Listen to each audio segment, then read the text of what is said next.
Welcome back to another episode of A lot of you have been asking. A lot of you have been asking about my next guest, Miss Emily Scott James, who I'm so excited to have on the podcast today. And first and foremost, I just need to call out that she brought McDonald's. This is the beginning of a beautiful friendship. Cheers. It is. You can't.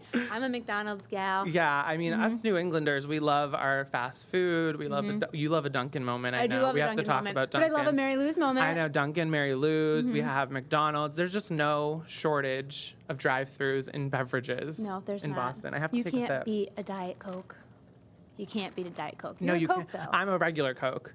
But I understand and appreciate the Diet Coke. Well, people think that about me, too, because I only drink decaf coffee, which I know is psycho. Yeah, look at that reaction. It's psycho of me, but I have so much energy already. I don't need caffeine. And when I do drink caffeine, it's like you don't want to see me. Do you get jittery? Anxiety, jittery. I never experienced that. Oh, my God. I drink too much caffeine. How many cups of coffee do you have in a day? How many Dunkins do you have a day? Do you just limit yourself to one? No, I do two. You do? I do two. Okay. I do a morning. I love a 3:30 p.m. Okay. Love a 3:30 p.m. Dunks. Yeah. Really any iced coffee. But Dunkin's like my go-to. Yeah.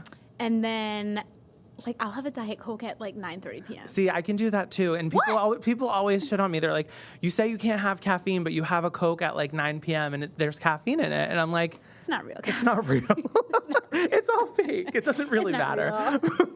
But obviously we start talking about McDonald's and about Dunkin' Donuts and whatnot. But I want to talk about you because you have been killing it on social media lately. Thank you. You're a mom first, a wife, a content creator now. Talk to me about like your background before content. Like I know you were on So You Think You Can Dance. You are a dancer extraordinaire. Like I see you shaking it in the kitchen. Thank I'm you like so much. that you're like what I think I look like when I'm dancing in my own house, but like no. Just, at least that's you're not dancing. The case. Yeah. That's everybody. That's the fun of it. So tell what was your life like before social media and all this? How far back do we want to go here?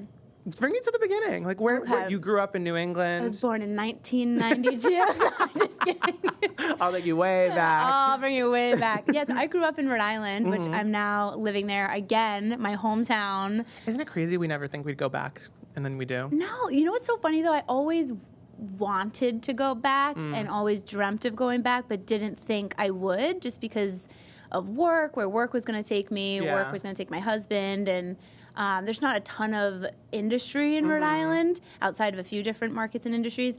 But we made it happen. Yeah. And I'm 15 minutes down the road from my parents. That's so ideal. So am I. And it's like the best thing Don't ever. you love it? Oh, it's amazing. I love it. And especially you having kids, like I wouldn't survive. The relationship with their grandchildren being so close to you so is like nice. ideal. Were you close with your grandparents? Oh my God, yeah. I lived with my grandparents growing up, so like That's I've always amazing. wanted that for my So kids. did I. Like I think it's perfect. Yeah, no, I know, and I still have. Very blessed to still have 3 of my 4 grandparents still alive and well, and so every Wednesday I take my kids to see them, and like it's special. Having great grandparents is like insanely special. It is really special. Like, it's really rare too. It's really rare. Yeah, that's so cool. So you grew up in Rhode Island. You had. Grew up in Rhode Island, very close family. Yeah. It felt like a big family because we were all so close. There were only 7 of us in terms of like cousins. I have one younger brother, but they were like siblings. Yeah, so I always say I grew up with 6 siblings, pretty much at that point. I went down south to college. Okay. I went to Wake Forest, North Carolina, studied business. I was a dancer my whole life, and trying to go into college, I was like, do I want to dance? Do I want to go the business route, like the way I'm supposed to? Like I'm supposed to get a good education and go into business or whatever it's going to be. Was really on the fence if I wanted to go to a performing arts school. I was very close to going, but at that point in my dance world, I was really burnt out. My senior year of high school, I was like, it's just too Well, I feel like elite dancing as a child and as a high schooler, it's intense. It's a lot. It's like a full-time job in its own right. Yeah, You're traveling every weekend. Traveling every weekend. I lived at the dance studio, which I loved, but it got to a certain point where I loved dance for the joy of it, not necessarily the competition of it, and that line got a little blurred when you get to that level in high school, and it took the love away for me. So I said, I'm going to put that on hold. I think dance will always be in my life in some way, shape, or form. Went down south to North Carolina to Wake Forest, studied business. I auditioned for the show, So I Think You Can Dance, my senior year. of college. I actually auditioned 3 times in college. Yeah. My freshman year. Do they do like open casting calls or do they recruit you? How does that work? No, it's open casting. So they do, I think they did like 5 or 6 cities across the U.S. And you just show up, you get in line. It's a big open That's crazy. call. You wait in line all day. Yeah. You have to do several improv rounds, so in groups. So they call like 10 of you up. Oh my God, this is my nightmare. It was wild. So they call about 10 of you up at once. You're wearing a number. Okay. They put on a random song. For some reason, the So You Think world loved J-Lo. Okay. There's a lot of J-Lo happening. There was a lot of J-Lo. Okay. Do a little dance to J-Lo, whatever came on. Yeah. It could have been instrumental music, whatever. You don't know. Then you see if you get through the next round. You'll do maybe one more round of improv, and then you get to do your solo. Okay. Did the solo, then you either get like the ticket to go to the golden ticket. The golden ticket. Or you go to choreography round, you have to learn choreography, and then you get the golden ticket. So my freshman year I did pretty well. Yeah. I made it to, they used to do the callbacks in Las Vegas. Okay. So made it to Vegas, got cut. Sophomore year, made it to Vegas again, got cut. Junior year, I was like, I'm good. I'm going to take a break from this. I'm good. Like, I was living it up in college. Oh, I mean, junior year was the year. It was the year. It was so fun. We're all freshly 21. It was really fun. That's when you want to be there. Right. And then senior year came around, and I had actually accepted a job. I was going to move to Seattle to sell health insurance. Oh, wow. Okay. Yeah. Yes. I was not very excited for it. Nothing against people that are selling health insurance. No, but, it's great. My mom has been in health insurance. Yeah. Like, we love insurance. We do. We love insurance. We need it. But it just wasn't feeling right. But it was the best job I got at the time. And I was like, I got to take it. That's what you do after college. Yeah. You're I was like, I'm just, right, and it's a different world now. But like, totally. I don't know, 10, 12 years ago, it's different. Yeah. So I accepted the job, and then my mom called me and said, I think you need to give the show one more try. Oh my God, I love that. Yeah, she's like, I bought you a ticket to Chicago. It's the last audition city for that season. She was prepared. She was prepared. She's Betsy. We love Betsy. I love that. Yes. She reminds me of my mom. Yes. That's something my mom Betsy would do. and Ellen. Yeah, Betsy. Get along. Yeah. My mom's also been asking me, she's like, do you need me to work for you now? Yeah, right? Oh my God, do it. Hey, it's the best thing I ever did. You can trust them. We'll talk about that. We'll talk about that too. Anyways, she's like, I bought you a ticket to Chicago. I think you really need to go. Give it one more try. So I went to Chicago, and I made it to season 11 to the show, which was crazy. I'm always so fascinated by like the logistics of that. So I'm so glad that you outlined like what the auditioning process was like, because even like I think of like American Idol or America's Got Talent, and you see so many people that like either didn't make it on that show that then like blow up. Like I think of like Benson Boone or like, you know, there's so many people that like didn't make it onto American Idol and then like blow up after it. And then I think of like, I just needed to know like how you ended up getting there, and like what was your experience like on the show, like once you were there? It was interesting. It was amazing. Yeah. First of all, I mean, I grew up watching that show with my mom. Yeah, I mean, I did. I grew up and I was a horrible dancer watching that show. Just like the best show. So it was kind of a whirlwind experience when you first get there. You're like, is this really happening? It's a pinch me moment. It's a pinch me moment. The competition side of it was really hard. Like it was the most physically and mentally grueling experience. It was, I mean, we were dancing like 13 hours a day. Oh, shit. It was just, we were all injured. Yeah. It was a lot. Yeah. But I think the coolest thing I took away from that experience was the friendships that I made. I loved my dance partner so much, and we're still very good friends, and he's still doing amazing in the dance world. So I think like the people that I met through that experience overall was just so cool. The best takeaway from it, for sure. Yeah. I feel like that's always the case with those. I'm always so fascinated because like you see an hour of an episode.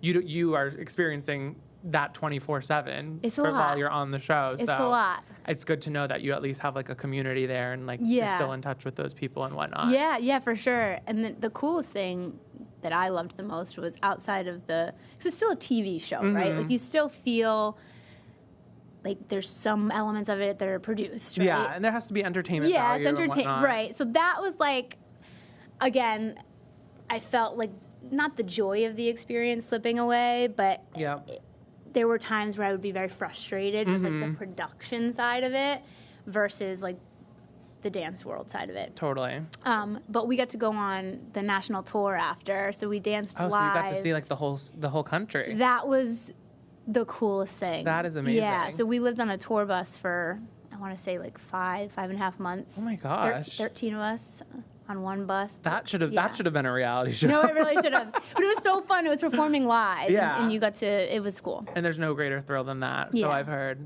I couldn't imagine because now I'm just sitting behind my phone.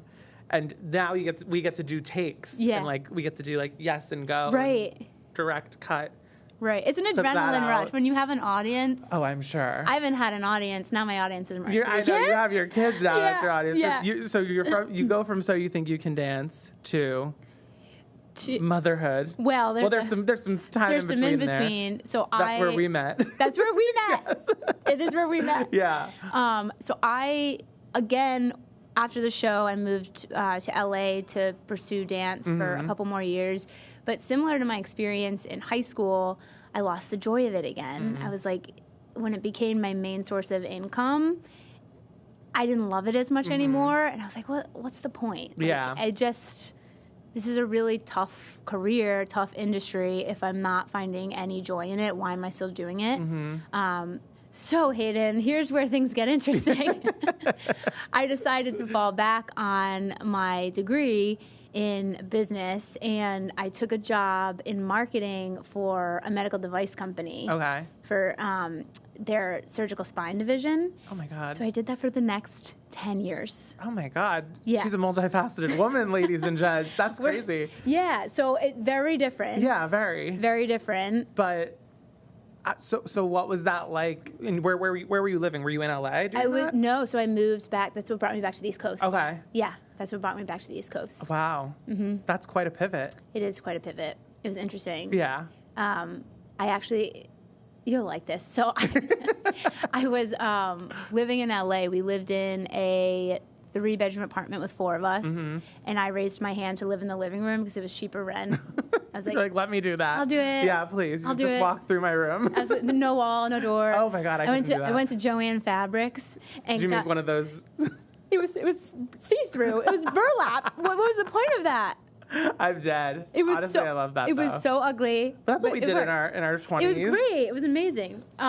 We've been through worse. Yeah. So we were in an audition drought, so there was just really no auditionings happening.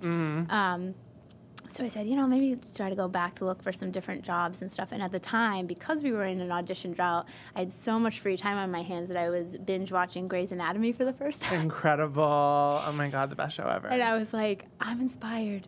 Right? I think I want to be in the OR. Oh my. So then it all goes back to Meredith Grey. It all goes back to Meredith Grey. So let's talk about transitioning from the corporate world to like what you're doing now. Like, because you were obviously there for 10 years. That's quite a tenure. How did that transition happen? Like, what was your thought process? What was going on with you? Yeah, so I was with that company for 10 years. It's a long time. Yeah. But I always felt like I needed to have something outside of that job to fuel my creative side. Marketing in the medical industry, I wouldn't say is very creative. Definitely not. I used to come with like these really big ideas, and I'd be like, the lawyers are not going to allow that. Yeah. We're going to have that. Like, yes, good. Understand. I like where your head's at. Absolutely. But we can't really do that. No, we can't really do that. So I always found myself looking for other things to fuel that side of me. For a while, I was teaching fitness classes, group fitness classes, because you have to perform. It's a way of performing. Totally. I started doing more creating content for smaller brands, just for fun again. And then I had my son Bo, who's going to be 3 next week. That's actually, crazy. which is crazy. He's so cute. And when I was on my maternity leave, it was the first time where I had, I say more time. It wasn't a lot of time because you have a newborn baby, but I wasn't in my 9-to-5 job. So I had more time to start creating content more often and more consistently. So I started to grow a smaller following. Then I went back to work and fell back into that same cycle. So again, started doing it more for fun, kept doing it more for fun. And then I had my girls. Yeah. Which was a surprise for sure. I mean, twins, I feel like you find out you're pregnant and you're like, oh my God, amazing. Yeah. And then you're like, oh, there's 2 of them. Yeah. There's That's 2 another of them. pill to swallow. That was a shock. Yeah. For sure. I'm sure. That was wild. So after we had the girls, again, find myself on maternity leave. Mm-hmm. I had a really, really rough pregnancy. I've always been a very active person, whether it be through fitness or dance. And when I was pregnant with the twins, I could barely move. I was so sick. I was in and out of the hospital on the weekends getting IVs. Yeah. It was like I didn't feel at all myself physically or mentally. That the second I had the girls, I had this like overwhelming feeling of I've never felt so inspired, so motivated to move my body again and to dance. Yeah. And I found myself back dancing again for the first time in probably 10 years. That's crazy. In my kitchen. Yeah, right. But it just a little bit different of a setting than you're used to. A little bit different of a setting, but I was so desperate to look for ways to feel myself again because you go, 10 months of really just physically not feeling yourself. But if I look even further back, I probably went 10 years of probably not being completely true to myself. So when you have kids, it's like something comes over you where you just want to reevaluate everything in your life. Yeah, and puts everything into perspective. Everything into perspective, especially time, especially after having 2 babies, you're like, wow, there is literally 0 time. No, truly. Like, who do I want to spend my time with? What do I want to spend it doing? And it was like the first time I had some sort of clarity in terms of like, okay, I really want to get back to doing things that bring me joy so that I can show up to be the best version of myself for my kids. And that's really what brought me to creating content more as a living now. Was I started filming myself dancing in my kitchen with my kids and sharing more of that like journey of motherhood, and my following started to grow and started to build this really wonderful community, and it gave me the courage to kind of say, okay, I'm not going to go back to my corporate job. That's incredible. I'm gonna do this. And it's so cool, like just listening to your story over, like from you telling it over the years, is that like you go through this like cycle of, not having dance and then it always coming back and it coming at like pivotal moments in your life where you're like going to start this new job and then like you try dance and it brings you this whole new experience and now like dance is bringing you this whole new experience online and it's bringing you this whole new world of this whole new industry where you're like creating content and you're now doing this full time, right? I'm doing this full time. And how has that transition been for you? Obviously being at home and being able to be there is so different. Being in an office that you create at your own home is different than being in a corporate office. What is that Very like different. for you? It's weird.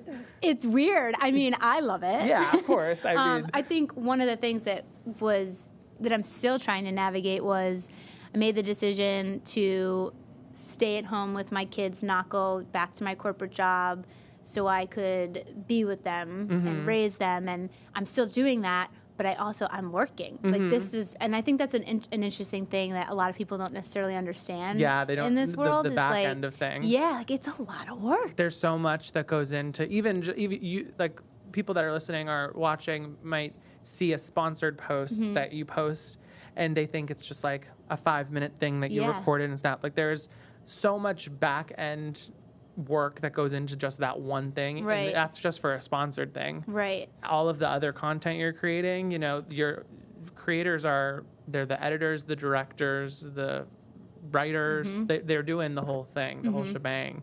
So there really is a lot of work. And I was talking with somebody actually on a recent episode about this. I think the creator economy in the industry gets a lot of people don't take it as seriously. And I think that it's mainly because it's a predominantly women-run industry. 90% of the creators are women. 90% of the people working on the back end and the agencies, the management, women. You're so right. I think it's an interesting thing to think about. That's very interesting. I've never thought of that. So take it seriously, guys. It's a real industry. I mean, it is. I saw this article, and I know this is totally random to start talking like influencer economy. This is going to be $1 trillion industry in the next 10 years, they're saying. I'm not surprised at all. So I think that it's time to take it more seriously, people. Get with it. What was your first viral moment? Like, what was the first video that went viral for you and you were like, oh, shit, like, what's going on? Pink Pony Club outside the car. Was it? I love the outside the car videos. If you guys haven't, you need to pause the podcast, go to Emily's Instagram. The videos outside the car are just, like, incredible. Who's filming those? You know it's my mom. Is it? Driving and filming. That's why we get along so well, because my mom is filming all my content, too. It's my mom. So we started doing those when, in 2020, during COVID, my husband and I moved out of New York City back to Rhode Island to stay with family. We packed for 2 weeks and stayed for a year and a half. Yeah. You know how it goes? Like the same thing a lot of people did. Exactly. So we had a lot of time on our hands. Of course. My mom was like, what are we going to do today? Let's go do this funny dance video. So we started doing those back in 2020 and obviously only did a handful of them. Yeah. And once again, it was like after I had the girls, I was like, I just want to dance and make people happy and bring myself joy, make other people happy, inspire others to dance, which is why I love that you said you still dance in your kitchen because oh my God, yeah, it's the best. Like people always ask me, they're like, I don't know how to dance. Like, I'm like, yes, you do. You just move your body. I don't know how to dance either. There's no definition. There's no rules. Yeah. Like, it's just having fun. Yeah. Oh my God, that's crazy. And so you started going viral with the Pink Pony Club one. And then you were like, I'm just going to keep on posting these and like see what comes of it. And then you're sprinkling in motherhood content and you're sharing more about your life and whatnot. Like, have you ever had that? How does that work for you? Like, are you naturally like an open person where like you're like, yeah, I'll post the whatever online? Because I feel like some people are like a little bit skeptical of it at first. Right. Like they have a moment, they go viral and they're like, I'm not ready to I'm not share. ready for this. Yeah. So I think that video is the first viral video, and then it's interesting. I feel like I have 2 different categories that I'm meshing together now, but there's dance and there's motherhood, and I find that I'm meshing the 2. But another viral moment of mine was with my twin girls and doing like the bathtub I love videos. those videos so much. But again, like that was me truly trying to stay light in a very heavy, hard time of being a mom to 2 newborn girls. Yeah. Like, so it was my own way of finding lightness and joy and kind of like laughing through it because I don't have any other choice but to laugh sometimes because it's chaos. It's so good. I love those ones, and I love like the 3 a.m. like club ones. They're so good, and it's so funny to me watching it because like I don't have kids yet, but I'm like, this is like what I want to be like when I have kids. Like it's like you just. Obviously, you talk about like the tough times that you're going through, and it's important to share those times too. But having a positive spin on it, I think, is really, really important for social media, but also for you personally. Definitely, and I think that's what was why, to go back to your earlier question of was I open to sharing that stuff? I was definitely before. I think I was naturally sharing a lot of this stuff more for my own benefit, and then when people started to relate to it and the messages you get of like that really helped me get through that last night 3 a.m. feeding, that gave me the courage and to continue doing it and do it more strategically with like, I know my voice, I know what I want to say, I know who I want to say it to, and that's for the first time ever I've felt that way when it comes to content creation, which is why I think things started to take off a little bit. Yeah, you can tell there's that like natural like joy for what you are doing online, and I think that when people are their authentic self, as corny as it sounds, like if people are listening that want to go do content, definitely, like, it's just having your own voice and just doing that, like being comfortable in what you're doing. Right, and like so back to those 10 years of med device marketing, which I also, again, I really enjoy. I stayed there for 10 years. I must have liked it. Yeah. But I had all my little side hustles where I was still trying to create a following on Instagram, but I wasn't being authentic to who I am, like as the whole person. Yeah. Like I got very into the fitness world for a minute. I was like, we're gonna film like a challenge, a 30-day challenge. What are we gonna do that for? No. And then I got really into something else for a minute, and it wasn't at your core. At my core, authentic to who I was.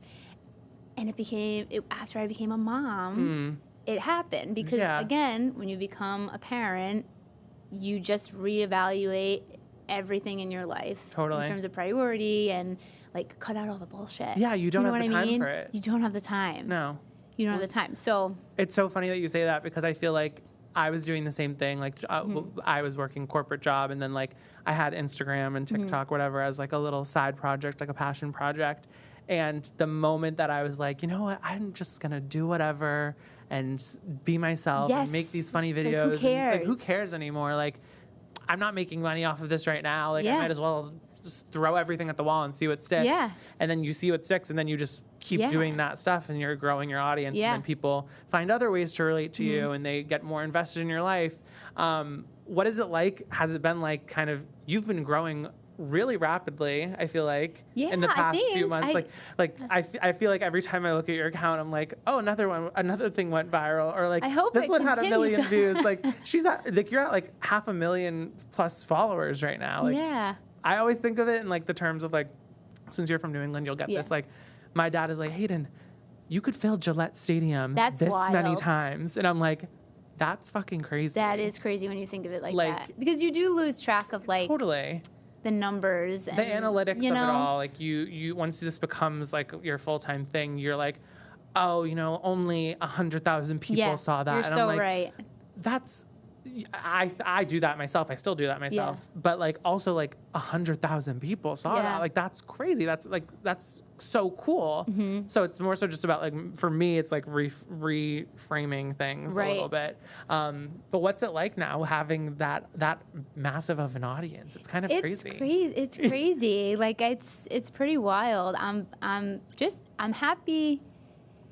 It's like all comes back to kind of like what I was sharing earlier about when I decided to stop dancing, restart it, like when holding on to the joy of things and like the reason why you do things, I think is so important. And I know I'm still early on in this industry and world, but I love doing it because of the community that we're building online and the messages from other moms that reach out. And you don't realize, like, sometimes you feel like you're talking to the wind. You're like, it's me on my phone again. Like, hello, is anyone here? Literally. Yeah. But then when you do get the opportunity to read a message or see someone out in public and they share why they like your content or how it's helped them or relate to them, it just feels so cool. There's no better feeling. It does. It's like, like someone coming up to you and being like, I love your content. Like, it makes me so happy. It makes me smile. I'm like, oh my God. Like, that is the kindest thing you could say, that like, I'm putting something into the world that like, helps you or makes you smile or entertains you in some way, shape, or form. You know what's so funny? You'll understand this because you came from the corporate world, but like, there's no 360 reviews. Like, there's no year-end evals in this world. Like, no, there certainly isn't. So when you connect with someone who follows you and they give you that feedback, constructive or not, like, give me the constructive feedback. We like it. Totally. Don't go too far. Yeah, like, don't be mean. Don't be mean. About it. You still have to have like the HR component come on now. It. Yeah, we need HR. Yeah. We need HR. But that's been interesting. Like, that's kind of the only way you get the feedback. Yeah, it is. And we were talking too, like there's no glass door for the influencer world. Yeah. Like, you can't look up how other people rate working with certain brands. I feel like it's so important to be like more transparent with other creators.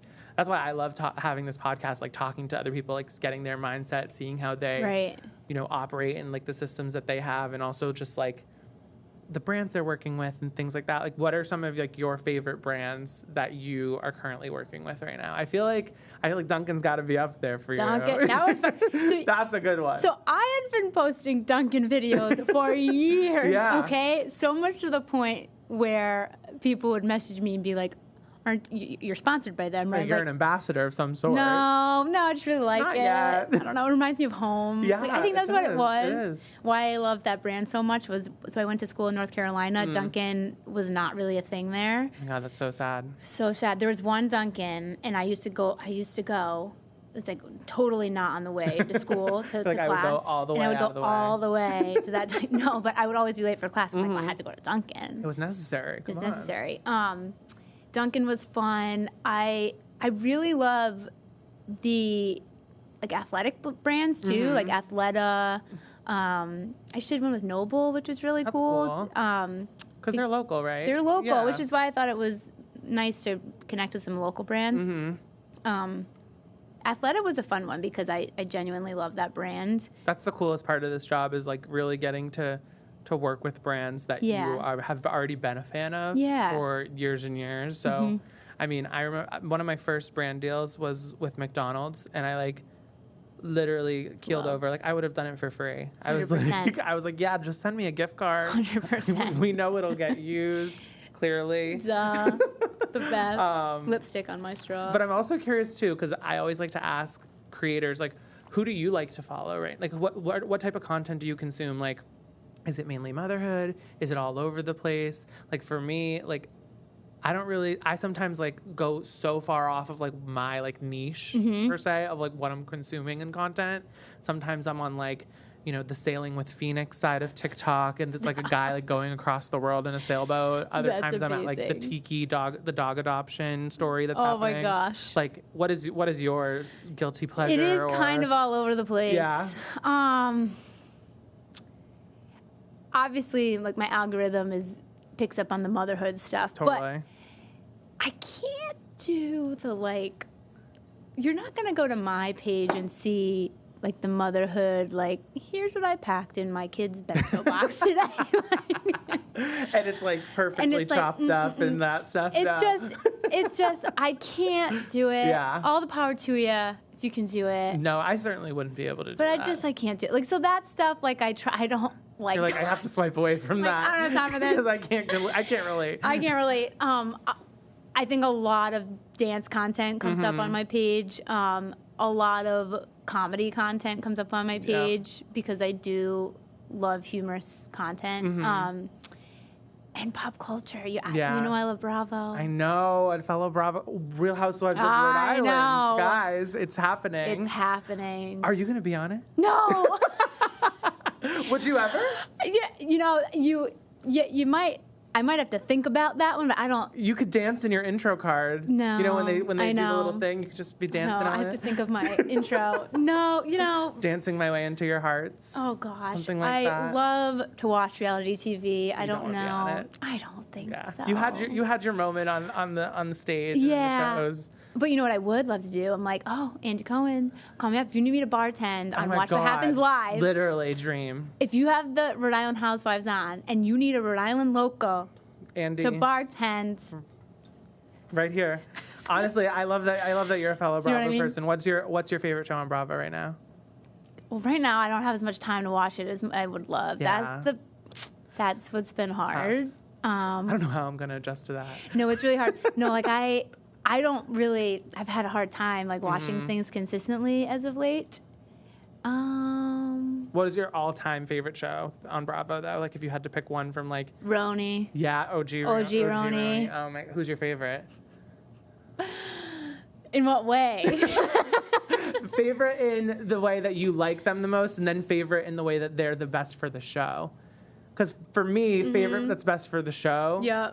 Ramona. Yeah, Sonia's my favorite. Sonia, I love Sonia. The straw that stirs the drink. That's what they call her. Sonia, Luann, Ramona. You can't. I love them all. It's like I need them back on Why? TV. Who's your favorite? Favorite housewife, like of any person, of any. Oh my God, that's such a tough question. No, it's really hard. Honestly, like I love Nene from Atlanta. I don't watch Atlanta. Oh my God, you got to go back. Like when you have the time. I know you're a little busy right now, but when you have the time, you got to go back and watch Atlanta. Like they are just as chaotic as New York, if not more. Did you like New Roni reboot? I didn't. No, I wasn't a fan of it. Were you? There were moments. The first season was good. Yeah. there were moments of it that I liked, and I'm pretty sure that they're doing it again. There were rumors that it was going to stop. I heard that. But I love that you're a reality TV person. Yes, I love Beverly Hills too. Of course. I love Beverly Hills too. Dorit with the cigarette. Dorit with the cigarette was a moment. I was like, good for you, Dorit. No, literally. I don't condone smoking, but you light that cigarette, Dorit. No, that was a really, honestly, like, truly incredible moment. One of my favorite, like, memes from that season. So funny. What are some of your favorite trends on social media right now? Like, that you either want to do more or like are consuming more? Like, one of mine is like the hi, I'm Hayden and I planned the trip. And then love that. I'm Aaron, cut. Hi, I'm Hayden, and I'm just using Aaron as an example, but he's the one that would plan everything. But what are some of your favorites that you're seeing right now? I know there's so many. There's so many. Oh my God. I do love the dance trends. But I don't love too many dance trends. I think that's where I initially, like when TikTok was first taking off, like I didn't. Like the Renegade. There was just so many dance. And I like an original. Like, I'm like, let's start the trend. Do you know what I mean? I'm like, well, you're looking at it through like a dancer's lens. I think so. I'm like, okay, if I do a dance trend, I'm going to put my own twist on it. Like, I can't just do the trend, which is interesting. I think if you look back at my Instagram, I'm like, oh, I kind of do the trend, but with the twist. Which is good. I feel like that's why you have your little stamp on it. Yeah, I don't know. You were never in the pandemic, though, doing like the Renegade dance? No, I wasn't. Oh my God, I was. It's so embarrassing. I wasn't. They're really bad. I need to see them. No, well, I'll show you offline. Okay. I'm sure they're great. What do you think is this is one of the questions I always like to ask some of my guests. What is your influencer ick? Ooh. When you see an influencer do something and it gives you the ick. Like one of mine, I'll give you an example, is like hiding partnership disclosures. Oh. Like an obvious branded content. Like they make it this tiny. And they make it like this little tiny thing and they put it in the corner. And I'm like, why are you hiding it? Just own it. Just, it's a partnership. That's great. I love that. You're getting paid. I mean, I hate that, but I love that. I know what you're saying. I'm like, cheers, kudos to it all. Like, but what's one of yours? And there's so many that I can think of, but I want to hear yours. There are a lot of them. I don't love an unboxing. I agree. I just think, like, who cares? I don't know. Like, unless it's, like, something really... Like one of those, like, outlandish PR things. Like, I like those. Something really interesting. I can't remember her name right now. I'm gonna have to look. I follow her, and she does... Oh, my God, I can't believe I can't remember her name, but she does the most hilarious unboxings because they're like these... Oh, Christina Kirkman? Yes. Yes, I love her. She's a fellow New Englander. Oh, really? She's from New England, I'm pretty sure, yeah. Oh, I love her. Yeah. And then there's one more, and I'm blanking. Yeah. In mom brain. It's mom brain. It happens. And she wears the heels with her husband, dances around, and she does like the crazy couture outfits. I can't think of her name either. We'll find it. We'll find her. She's hysterical. I'll watch her unboxings any day. But like here's all the PR I got sent. Like, I don't know. To me, that's what actually I started doing like fake influencer unboxings during the pandemic because I was like just consuming content all day, like being at home. Yeah. And I was like, these people are so off base. Like, there's a pandemic happening, and they're like, I think that's look at what I got from Patrick Star Beauty. I think that's why it's like, there's a place, there's a time. Yeah, absolutely. Maybe that's more where I'm trying to get with it. It's like, we don't hate all unboxings, but like, there's a place, there's a time. And there's a creative way to do it. And there's a creative way to do it. I think the way Christina Kirkman does it is like hilarious. Totally agree. Like, I love her content. Totally agree. What's your Dunkin' order? Oh, I'm so basic. Medium iced 2 cream. Okay. Plain. That's not basic. No? I feel like medium ice black is like... It's my husband. Aaron's medium ice black. I'm like a caramel... I do decaf, caramel, skim milk. I don't know why I do skim milk. It's just like... Skim milk? Yeah, it's weird. I don't know. Is it I can't do full dairy. No? No. Oh. I'm sensitive. Clearly to caffeine too. What are some of your favorite places to go in New England? Obviously, Rhode Island girl. Yes, Rhode Island. I'm so Rhode Island that most of my favorite places are in Rhode Island. Like what are they? What name a few? I love going to Newport. I grew up going to Newport. I got married in Newport. You did? I did. I'm looking at wedding venues in Newport. Oh, fun. Yeah. Where'd you get married? I got married at Castle Hill. Okay. And I had my rehearsal dinner at Clark Cookhouse. Oh my God, I literally told Aaron, I was like, I want to have my rehearsal dinner at Clark Cookhouse. It's so good. It's beautiful. It's beautiful. If you guys are in Newport this summer, go. Yes. Very good cheeseburger. Yeah. Very good sushi. Very good sushi. Only in the summer, though. We went on a date night there recently, and They don't have it? No, it's just Weird. a summer thing. Yeah. Oh. So anywhere Newport. I'm a beach girl. Yeah, do you like Westerly? I do like Westerly. It's kind of far. Oh, is it far? Yeah. Well, I mean, For you. we're Rhode Islander. It's such a Rhode Island Yeah, right? thing. It's a little far. It's a little far. In the smallest state. In the smallest state. It's like 25 minutes. Yeah. I love that. Honestly, like we were talking to earlier, we're like, I don't know where I'm going half the time. No. I'm just driving and seeing what sticks. Remember where I end up. MapQuest? Oh my God. Were you yeah. a map? Did you print them out? Yeah, I had. You had to. I My had dad to. would print them out for me because he was like, I want you to make it to school in one piece. Like, Yep. probably like that was more like freshman, sophomore year because then we had like our iPhones with us. Yeah, I'm not proud of my. Directionally challenged. No, I'm directionally challenged. Yeah, Yes. that's what my parents say about me Yes. too. So what's next for you? Like, where do you see all this going? Like the whole social media world. Like, what do you want to do with this? It's a big question. I know. Do you have any like plans? Do you have anything that you're like launching? Things you want to talk about that you're excited to talk about? We're brainstorming. Yeah. We're in the brainstorming phase of a love few different that. things. I'm a big idea person, and I'm big on like manifesting things. So I'm like, all right, I'm going to start writing things down, put it into the universe. I don't know is the answer. Yeah. I'm just continuing to build the community, see where it goes. I love performing. As if you couldn't tell. Yeah.